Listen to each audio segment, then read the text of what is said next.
एक कौवे ने बताया, भगवान किसे देते हैं और किससे छीन लेते हैं। प्रिय भक्तों, क्या आपने कभी यह सोचा है कि कोई इंसान रोज भगवान का नाम लेता है, मंदिर भी जाता है, पूजा पाठ भी करता है, फिर भी उसके जीवन में दुख, अभाव और अशांति क्यों बनी रहती है? क्या केवल भगवान का नाम लेना ही जीवन की सभी समस्याओं का समाधान है, या फिर भक्ति के पीछे छिपा कोई ऐसा गूढ़ सत्य है जिसे हम समझ ही नहीं पाते? कई लोग कहते हैं, मैं तो भगवान को मानता हूं, फिर मेरे साथ ही ऐसा क्यों हो जाता है?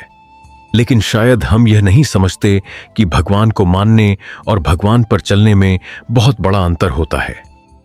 आज की यह कथा उसी अंतर को उजागर करेगी, जहां एक ऐसा व्यक्ति है जिसके पास कुछ भी नहीं, फिर भी वह भीतर से पूर्ण है, और दूसरा ऐसा है जिसके पास सब कुछ है, फिर भी वह बेचैन और दुखी है। इस कथा में भगवान स्वयं यह प्रकट करेंगे कि वे किसे धन देते हैं, किससे छीनते हैं, और क्यों कई बार नाम जपने वाला भी जीवन की पीड़ा से मुक्त नहीं हो पाता। तो बने रहिए इस कथा के अंत तक, क्योंकि आज की यह कथा केवल सुनने के लिए नहीं, बल्कि अपने जीवन को समझने के लिए है। आज की कथा में हम जानेंगे कि आखिर भगवान का नाम लेने के बाद भी इंसान दुखी क्यों रह जाता है। सांझ का समय था।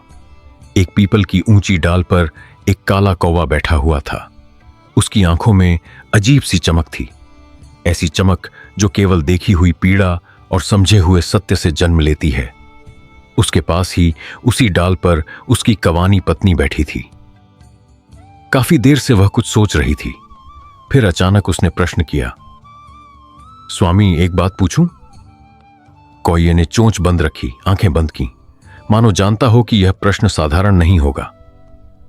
पत्नी ने आगे कहा, हम रोज मनुष्यों को देखते हैं, कोई दिन रात भगवान का नाम लेता है, फिर भी दर दर भटकता है, और कोई भगवान का नाम तक नहीं लेता, फिर भी धन, वैभव और सुख में डूबा रहता है। क्या भगवान अन्याय हैं, या फिर हम ही कुछ नहीं समझ पाए? यह सुनते ही कौवे ने गहरी सांस ली। उसकी आंखों में जैसे वर्षों की कथाएं उमड़ आईं। वह बोला, देवी, तुमने बहुत गहरा प्रश्न पूछ लिया है। यह वही प्रश्न है जो मनुष्य को तोड़ भी देता है और जोड़ भी देता है। कौवा थोड़ा रुका, फिर बोला, आज मैं तुम्हें एक कथा सुनाऊंगा। यह कथा मैंने अपनी आंखों से नहीं, बल्कि समय की गोद में बैठकर सुनी है। यह कथा बताएगी कि भगवान किसे देते हैं और किससे छीन लेते हैं, और यह भी कि भगवान को मानने वाले करोड़ों हैं, पर भगवान किन्हें मानते हैं, यह बहुत कम लोग जानते हैं। कौवा ध्यान से सुनने लगी। कौवा बोला, यह कथा है एक ऐसे मनुष्य की जो सबसे गरीब था, पर सबसे धनी बन गया। धन से नहीं, धर्म से। बहुत समय पहले की बात है। एक साधारण सा गांव था।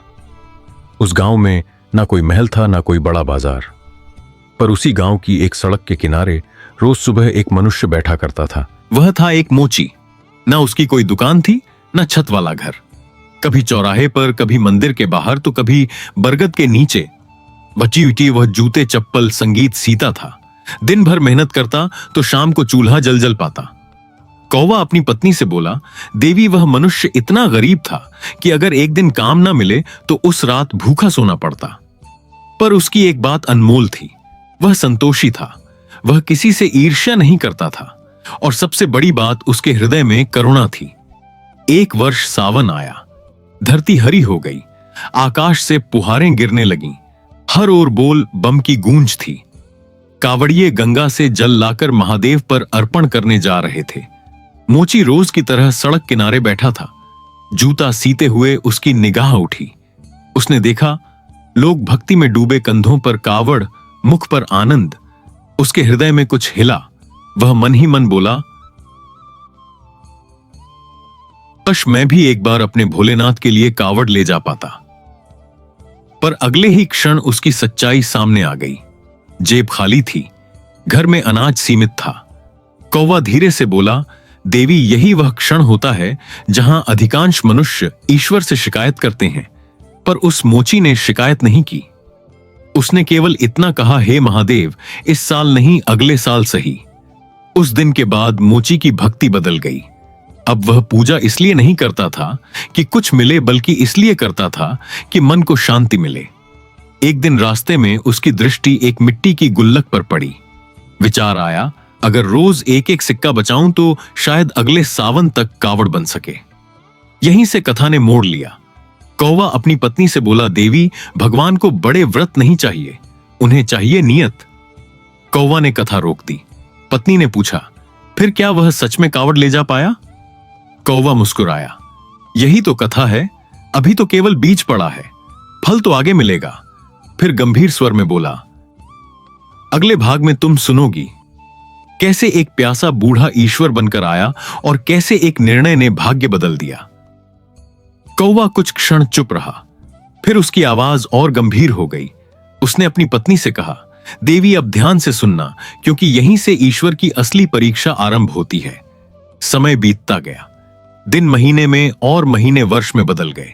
मोची अपने संकल्प पर अडिग रहा, रोज मेहनत करता, रोज भगवान शिव का स्मरण करता और जो थोड़ा बहुत बच पाता उसे उसी मिट्टी की गुल्लक में डाल देता। कई बार ऐसा भी हुआ कि दिन भर काम के बाद जेब में कुछ बचा ही नहीं, तब वह खाली हाथ घर लौटा। लेकिन मन में कभी शिकायत नहीं आई। वह केवल इतना कहता, हे भोलेनाथ, आज नहीं बचा तो क्या हुआ, आपकी इच्छा रही तो कल बच जाएगा। उसकी पत्नी भी उसी भावना से जुड़ गई। वह भी घर के छोटे छोटे त्याग करने लगी। कभी अपने हिस्से की रोटी कम कर देती, कभी आवश्यकता को टाल देती। इस प्रकार गुल्लक धीरे धीरे भरने लगी और साथ ही भरता गया उस मोची का विश्वास। इधर सावन फिर से आने को था। वातावरण फिर से शिवमय होने लगा। हर ओर कावड़ यात्राओं की चर्चा होने लगी। जैसे ही सावन का पहला दिन आया, मोची ने कांपते हाथों से गुल्लक उठाई और उसे तोड़ा। जब सिक्कों की आवाज जमीन पर गिरी तो उसकी आंखें भर आईं। उसे विश्वास नहीं हो रहा था कि इतने कम साधनों में भी इतना धन इकट्ठा हो सकता है। उसने भगवान शिव के सामने सिर झुकाकर कहा, प्रभु, यह सब आपकी कृपा है। अब मैं आपके लिए कावड़ अवश्य ले जाऊंगा। उसने बाजार जाकर साधारण सी लेकिन स्वच्छ और सुंदर कावड़ खरीदी। उसे अपने हाथों से सजाया। उसमें कोई दिखावा नहीं था, केवल श्रद्धा थी। फिर वह गंगा तट की ओर चला। गंगा स्नान किया, जल भरा और कावड़ को कंधे पर रख लिया। उसका मन आनंद से भर गया। वह नाचता नहीं था, ऊंचे स्वर में नारे नहीं लगा रहा था, पर उसका मन भीतर से ओम नमः शिवाय का जाप कर रहा था। वह जैसे जैसे आगे बढ़ रहा था, रास्ते में अनेक कावड़िए मिले। कुछ थके हुए थे, कुछ जल्दबाजी में थे, कुछ केवल परंपरा निभा रहे थे। तभी एक स्थान पर उसने देखा कि सड़क किनारे एक बहुत ही वृद्ध पुरुष बैठा है। शरीर दुर्बल, आंखें बुझी हुई, गला सूखा हुआ। वह हर आने जाने वाले से पानी मांग रहा था, लेकिन कोई रुक नहीं रहा था। कोई कहता यह जल शिव का है, कोई कहता आगे देर हो रही है, कोई उसे झिड़क देता। वह बूढ़ा बार बार करुण स्वर में कहता, बेटा एक घूंट जल दे दो, प्राण निकल रहे हैं। परंतु भक्तों की भीड़ में मानवता कहीं दब गई थी। कौवा अपनी पत्नी से बोला, देवी, यही वह क्षण है जहां अधिकतर लोग धर्म और दया में फर्क नहीं कर पाते। मोची जब वहां पहुंचा तो वह दृश्य देखकर ठिठक गया। बूढ़े की हालत देखकर उसका हृदय कांप उठा। बूढ़े ने उसे देखकर फिर वही विनती की, बेटा, अगर आज पानी ना मिला तो मैं जीवित नहीं बचूंगा। मोची के हाथ कांपने लगे। उसकी आंखों के सामने पूरा एक वर्ष घूम गया। वह गुल्लक, वह त्याग, वह सपना, एक पल के लिए उसका मन डगमगाया। फिर उसने भीतर झांका और अपने आप से पूछा, क्या मेरा धर्म केवल जल चढ़ाना है या किसी प्राण की रक्षा करना? उसी क्षण उसने निर्णय ले लिया। उसने मन ही मन भगवान शिव से कहा, हे प्रभु, यदि आप सच्चे हैं तो आप मेरी भावना समझेंगे। यदि यह जल आज आपके लिए नहीं चढ़ा तो भी आप नाराज नहीं होंगे। इतना कहकर उसने कावड़ से जल निकाला और बूढ़े को पिला दिया। बूढ़े की आंखों में जान लौट आई। उसने गहरी सांस ली, मोची के सिर पर हाथ रखा और मंद मुस्कान के साथ कुछ बेलपत्र उसके लोटे में रख दिए। कहा, बेटा, आज तुम खाली हाथ नहीं जाओगे। घर जाकर पूजा के स्थान पर इस लोटे को रख देना, सुबह देखना।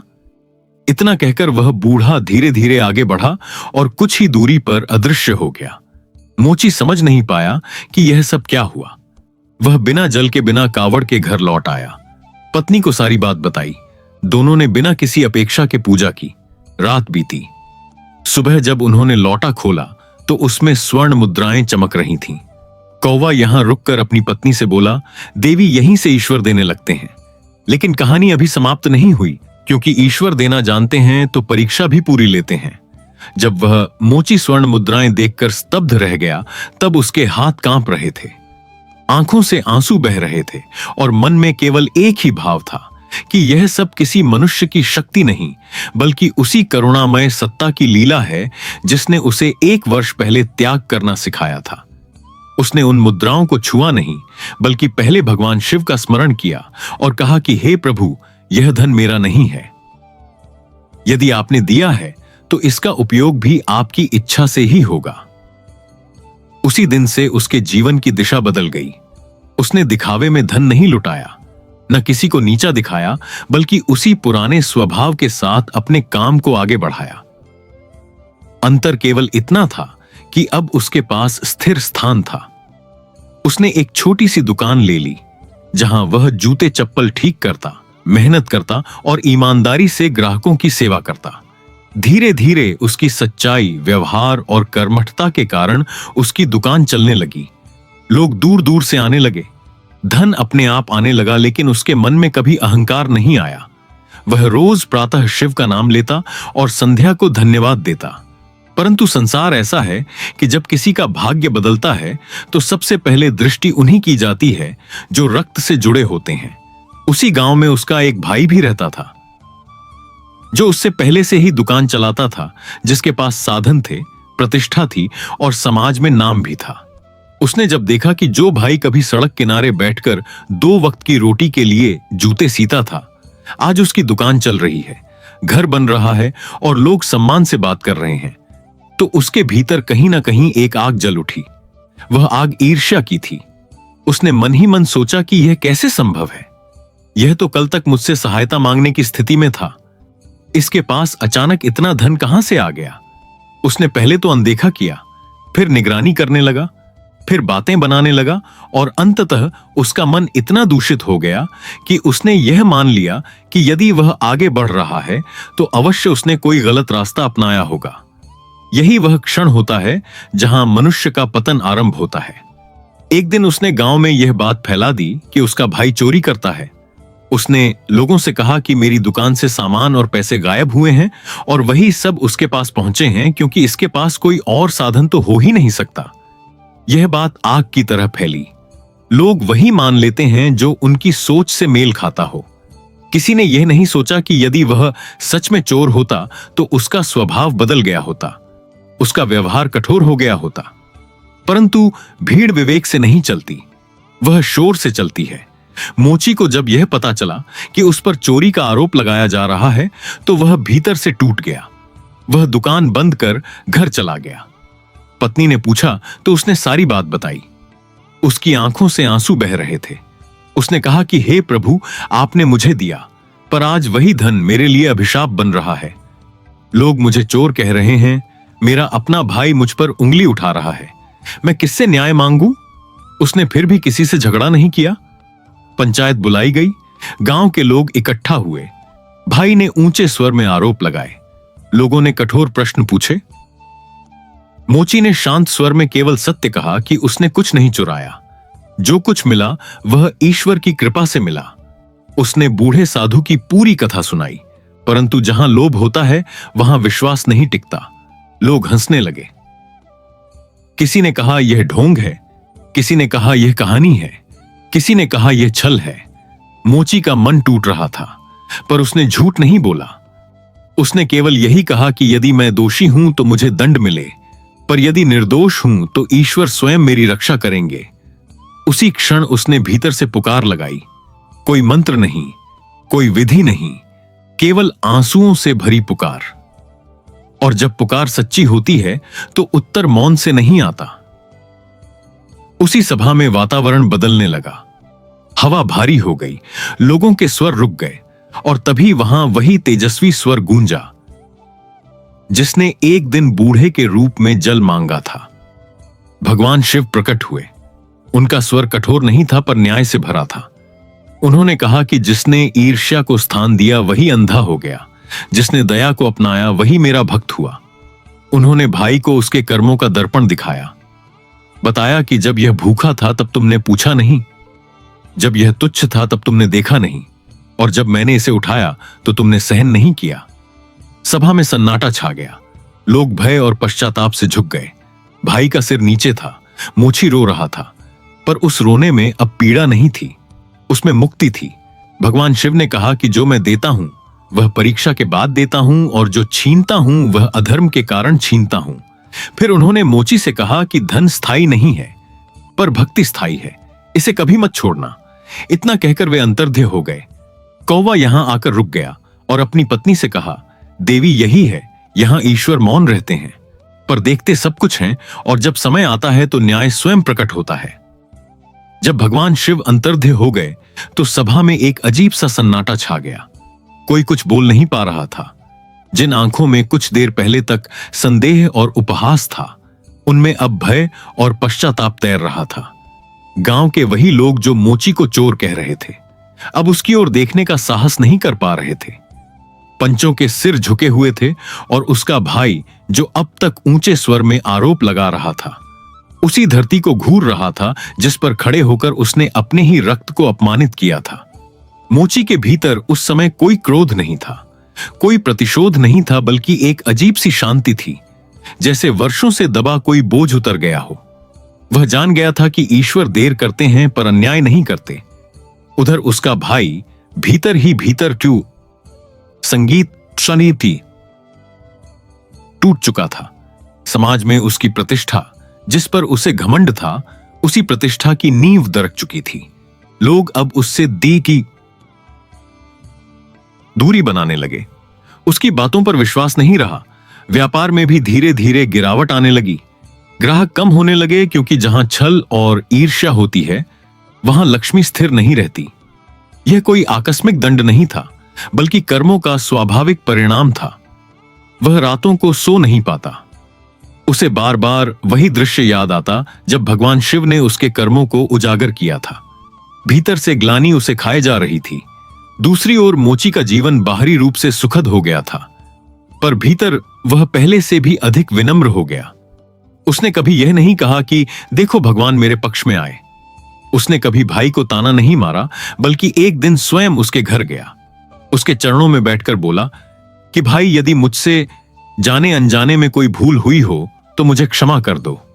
यह सुनकर उसका भाई फूट फूट कर रो पड़ा, क्योंकि उसे पहली बार समझ आया कि वास्तविक संपत्ति धन नहीं, बल्कि वह हृदय है जिसमें दया और क्षमा बसती है। मोची ने उस दिन अपने मन में एक संकल्प और लिया कि वह धन को साधन बनाएगा, साध्य नहीं। उसने गरीबों की सहायता शुरू की, पर बिना घोषणा के, बिना दिखावे के उसने भूखों को भोजन दिया, यात्रियों को जल पिलाया और हर उस व्यक्ति की सहायता की जो सच में आवश्यकता में था। समाज धीरे धीरे बदलने लगा। लोग समझने लगे कि धर्म केवल मंदिर में नहीं बल्कि व्यवहार में होता है। गांव में पहले जहां ईर्ष्या थी, वहां अब आत्मचिंतन होने लगा। लोग अपने बच्चों को मोची का उदाहरण देने लगे कि देखो, यह है सच्ची भक्ति जो पाने के बाद भी झुकना सिखाती है। कौवा अपनी पत्नी से बोला, देवी यही वह चरण होता है जहां ईश्वर धन देकर भी भक्त को बांधते नहीं बल्कि उसे मुक्त कर देते हैं, क्योंकि अब वह भक्त धन का दास नहीं रहता, धन उसका सेवक बन जाता है। मोची की रातें अब भी शिव स्मरण में कटती थीं, पर उसकी प्रार्थना बदल चुकी थी। वह अब कुछ मांगता नहीं था, केवल यही कहता था कि हे प्रभु, मुझे इतना विवेक देना कि जो आपने दिया है उसका अहंकार मेरे भीतर ना आए, और जो कभी छिन जाए तो शिकायत मेरे होठों तक न पहुंचे। यही प्रार्थना उसे भीतर से और ऊंचा उठा रही थी, और यही वह स्थिति थी जहां ईश्वर अंतिम परीक्षा की तैयारी कर रहे थे। जब प्रभात का प्रथम प्रकाश गांव की कच्ची गलियों पर उतरा तो वह दिन साधारण नहीं था, क्योंकि उस भोर में मोची के भीतर वर्षों से संचित साधना अपने पूर्ण निष्कर्ष की ओर बढ़ रही थी। रात भर वह शिव स्मरण में डूबा रहा था। ना आंखों में निद्रा थी, न मन में किसी प्रकार की कामना। बस एक सहज स्वीकार था कि जो है वही ईश्वर की इच्छा है। उसी क्षण गांव के बाहर शशान के समीप वही कौवा और उसकी पत्नी फिर प्रकट हुए, जैसे साक्षी बनने आए हों किसी अंतिम उद्घाटन के। कौए की पत्नी ने धीरे से पूछा, स्वामी, क्या यही वह अंत है जहां ईश्वर अपने भक्त को धन देकर भी बांधते नहीं? तब कौए ने कहा, नहीं देवी, यही वह क्षण है जहां ईश्वर यह देखते हैं कि भक्त धन के रहते भी मुक्त रह पाया या नहीं। उसी समय आकाश में वही दिव्य स्पंदन हुआ, पर इस बार ना कोई भव्य रूप था, ना कोई गर्जना, बस एक अदृश्य उपस्थिति थी जो हृदय के भीतर उतरती चली गई। मोची को ऐसा लगा जैसे थी ये शिव, जैसे कोई उसके अंतर्मन से पूछ रहा हो, यदि आज सब कुछ छीन जाए तो क्या तुम्हारी भक्ति कम हो जाएगी? और उसी क्षण उसके भीतर से उत्तर उठा, नहीं प्रभु, क्योंकि जो दिया वह भी तुम्हारा था और जो लिया वह भी तुम्हारा ही होगा। यह सुनते ही मानो अदृश्य रूप से उसकी अंतिम परीक्षा पूर्ण हो गई। उसी दिन गांव में एक अनहोनी घटी। अचानक व्यापार के मार्ग बदल गए। जिस बाजार से मोची को लाभ होता था वहां मंदी आ गई। लोग हैरान थे कि जिसके पास सब कुछ था वही शांत कैसे है। पर मोची के चेहरे पर वही संतोष था, वही नम्र मुस्कान।